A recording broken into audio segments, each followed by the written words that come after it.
Hi hello welcome to 60. ఒకప్పుడు బుల్లితెర రాణిగా ఓ వెలుగు వెలిగిన స్టార్ యాంకర్ ఉదయభాను పెళ్లి తర్వాత కెమెరాకు దూరమయ్యాయి. పిల్లలు పుట్టిన తర్వాత వాళ్ళ బాగోగులు చూసుకుంటూ కుటుంబ బాధ్యతలను పరిమితమయ్యారు. అయితే ఇటీవల ఆమె మళ్ళీ సెకండ్ ఇన్నింగ్స్ మొదలుపెట్టారు. ఉదయభాను సినిమా ఈవెంట్లు చేస్తున్నారు. అంతేకాక సోషల్ మీడియాలో కూడా ఏమ యాక్టివ్ గా ఉంటుంది.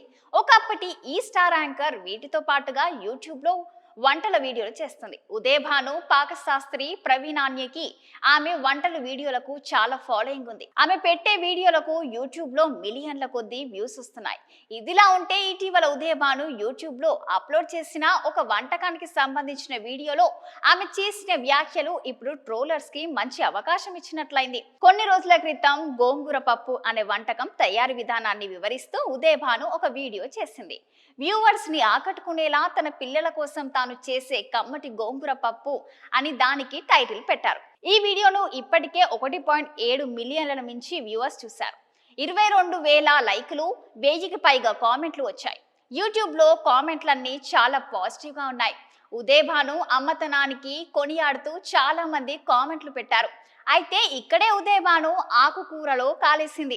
ఆకుకూరలను శుభ్రం చేయడం గురించి ఈ వీడియోలో ఉదయభాను వివరిస్తూ కిడ్నీలో రాళ్ల ప్రస్తావన తీసుకొచ్చింది. గోంగూరను కడుగుతున్నప్పుడు వచ్చిన ఇసుకను చూపించింది ఉదయభాను.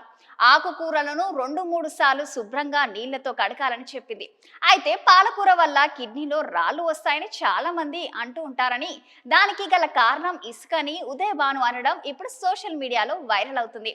పాలకూర భూమికి చాలా దగ్గరగా పెరుగుతుందని, దీంతో ఇసుక ఎక్కువగా ఆకులకి పడుతుందని, మనం నీళ్లతో శుభ్రంగా కడగకపోతే పాలకూరకు ఉన్న ఇసుక మన కడుపులోకి వెళ్లిపోయి కిడ్నీలో రాళ్లు వస్తాయని ఉదయభాను వివరించింది. నిజానికి ఇది శుద్ధ తప్పు అని కొంతమంది అంటున్నారు. ఉదయభాను వీడియోలోని ఈ చిన్న క్లిప్ ను బయటికి తీసి ఒక డాక్టర్ ఆమె చెప్పింది తప్పని చెప్తూ సోషల్ మీడియాలో ఒక వీడియోను పోస్ట్ చేశారు. ఈ వీడియోలో నుంచి ఉదయభాను క్లిప్ ను మాత్రమే తీసుకొని ఒక ఎక్స్ యూజర్ పోస్ట్ చేశారు. ఈ వీడియో ప్రస్తుతం ఎక్స్ లో వైరల్ అవుతుంది. మరిన్ని లేటెస్ట్ మూవీ అప్డేట్స్ కోసం మన ఛానల్ ని సబ్స్క్రైబ్ చేసుకోండి.